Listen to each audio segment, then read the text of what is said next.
It's good. Yeah, it's safe. I don't have to worry. That's great. And people are generally polite. Yeah, it's not generally. I mean, people are polite. Yeah. And even if people have weird ideas that, or don't, have some problem, they wouldn't say it. Yeah, but most of the time, people are super polite. And when we did get married at the office, we had a bunch of people show up because we were kind of worried. Like, I went in a dress, full film presentation, and on the papers, our gender markers don't reflect the way we were presenting. And I even have documents that say both gender mark, have the other one too. And I was a little worried, what if I try to say no? So we had all these people come with us just in case, to be like, no, you have to do this. But they didn't care, and the lady knew.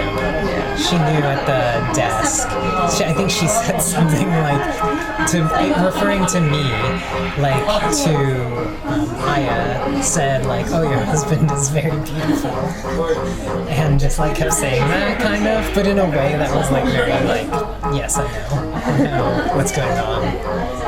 And then another part was in the Japanese family registry, our names were put down, right? And on each little subset of the family, there's a household leader that's written down. So usually it's the man, right? Or whatever. But this time I put down, household leader, him, right? But the person at the desk kept trying to talk him out of it. Are you sure? Are you sure? Because on his documents it still says F or whatever. So, are you sure you want to do this? Are you sure? Because apparently it's 98% of the time it's the man who's the household leader. It's super uncommon. And I'm not sure what that really means outside of a piece of paper. Yeah. If what rights on that document, what rights does that mean? Or does it mean in 100 years when someone looks at that document that has some meaning? And people are really serious about paperwork here, so it's kind of hard to tell. The paperwork thing is sexism's really bad. Yeah. Men are pretty bad here. I mean, the problem is I don't understand and speak enough Japanese to know what people are saying, but from what Aya's told me and the feelings I get from people, it's pretty clear. Old guys have said some weird shit to me about my body. I mean, it's not too bad. In that there's not violence I have to worry about. As a trans person, that's the thing I'm more worried about. The rape culture thing here is really intense and really weird how accepted it is. And it's if you're dressed a certain way, the idea that if you're dressed a certain way, then that makes it acceptable. Yeah, that happened in the news recently. This lady got raped, and that's what the judge said. It was well, you were dressed in this way, so it's okay. Yeah. So it's really, really good. For that to be so. The way everyone else does. But you'll also always be probably viewed as an outsider. Exactly. Even if you live here the rest of your life, it seems from what I understand from other people who've lived here for a long time. So there is that kind of, collectivism. Got started when I was 17. I was in this band, and everything was going great, kind of. And the singer was totally crazy, and some other things happened, and kind of got into. It's kind of a long story, but basically I left the band and kind of wild out for a couple of years, and then was in this other group for a while and wrote some songs, this queer group, and then left that and kind of branched out into my own thing. And the band was called Josephine Collective, and then the queer group was called Shun. And then I kind of accidentally made this thing with some friends called C-Punk, and that became a whole thing. Yeah. Started a bunch of stuff, and yeah. But anyways. But I was like a different person totally. So it's like even though this stuff was happening, I couldn't really until later. Then it's like, oh, now I'm free. I can do my own thing. It's like after I started. This is my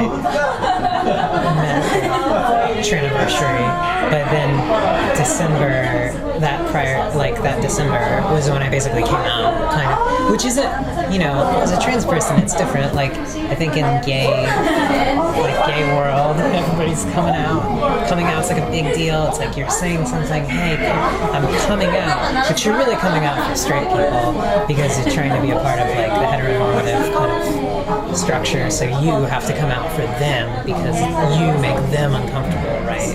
So, but I felt like I know I have to come out because I have a public, albeit like probably not huge, but big enough to where if I don't come out, everyone's just gonna be like, I mean, maybe everyone would have figured it out, but it's easier if I'm just like, nope, this is how it is, and that's it. And the old person's dead, and I'm done with that shit, so. And a bunch of people, definitely, people came out of the woodwork, from my past, ready to watch the trans show, and people left because, or fans maybe, or whatever, because, I don't align my lifestyle, in quotes, for the recorder, doesn't, as if it's a choice, doesn't align with their worldview or whatnot. So a lot of people cut me off. And then, the family shit's always weird. Very, very rarely do you ever hear of anyone's family just being like totally cool, It's difficult for anyone, especially if it took me, 28 years, I guess, to get to that point. Why should I expect my family to magically understand the next day? And on top of all that, so everything's cut off, and then you're kind of alone, and then you have to start transitioning, which for, transitioning to more estrogen dominant side of things, then it can get way more emotional, and you're losing a lot of strength.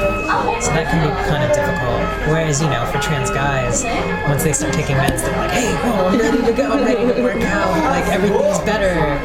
For trans women, it's like, why isn't anything changed? Why is it taking so long? And I'm going crazy. And it takes 6 to 7 months for things to start to balance out.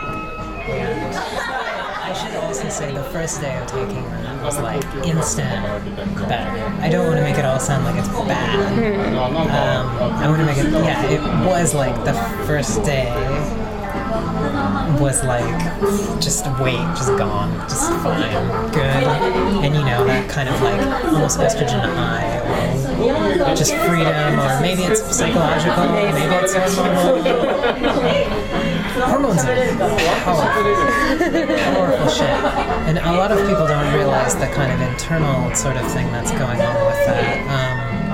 Most people just think it's outside, or you're trying to look a certain way. They don't really understand it's the inside, how it makes you feel.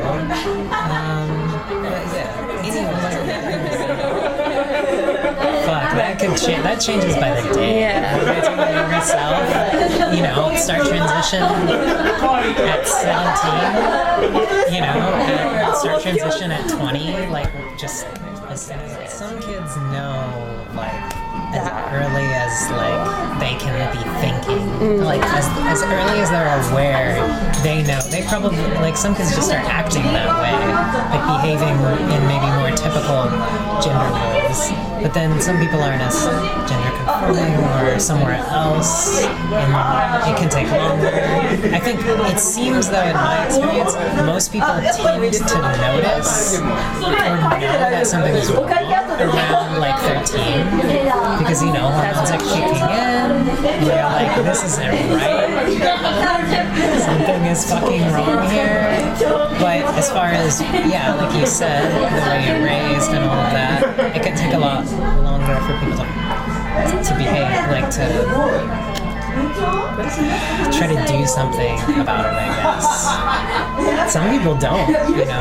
I think most people, you know, just kind of trapped in thinking that they can't change. I grew up like really Christian, conservative in Kansas City, so like just coming to terms with sexuality in general, outside of gender, as far as anything like that, was difficult. Just because of the way I was raised to feel ashamed about whatever, or just not given information, going to like kind of Christian school for a while, not really knowing things and having to research things on my own in whatever way that took form. So yeah, it's complicated. So I kind of knew something was wrong 12, 13, kind of made some sort of peace with it, and then it came back up when I was like 18 to 20, kind of, and I kind of, so yeah. And then I think I knew when I was like 20, like I knew, but I pushed it like back, like nah, that's bullshit, like, and, you know, I had to deal with a lot of misogyny and internalized transmisogyny and all this weird shit. And that's when things really started changing, because hormonally, that's when, like, you know, for at least my body, like, the way it was working, things were setting in, you know, the testosterone was starting to cut away, like, and in my mind, too. And by 25, that's when I knew, like, all right, I have to do something about this. I didn't know how that would take form. But, you know, around that time, 25 to 28, trans awareness was just becoming more popular, and with how much information was out there, and where I was, and the resources I had, and the city I lived in, it was just like the easy. I had enough support that I was like, okay, I can finally just like come out and do this. And it was weird. I even think back like 6 months prior, the thoughts I were having was like totally misogynistic, or not like I'm like the worst, biggest, strongest, like fuck women, whatever. Like, no, but there was still enough, like my thinking was still trapped, like up to like the moment like I finally came out. So again, that's like my experience. Some people, I don't know, don't have to deal with undoing all that. That's what I'm saying. Like, so, I mean, it was a city, but, you know, you weren't too far out from the countryside. As far as cities go, it's kind of a flyover city for most people. There's a weird enough scene there, and a lot of artists there in Kansas City. Because there's an art school and kind of a community that's been there, and there's a lot of cool parts to it. So there was a beacon there to kind of like connect to something. So I wasn't, you know, I could pull myself out of the mess. But yeah, you know, for most of my early years, it was super like brainwash time. Just like the thoughts those people, like teachers or at church, trying to put into my brain was so weird. Looking back, you know, the more time passes, the more I realize so many people are stuck in that.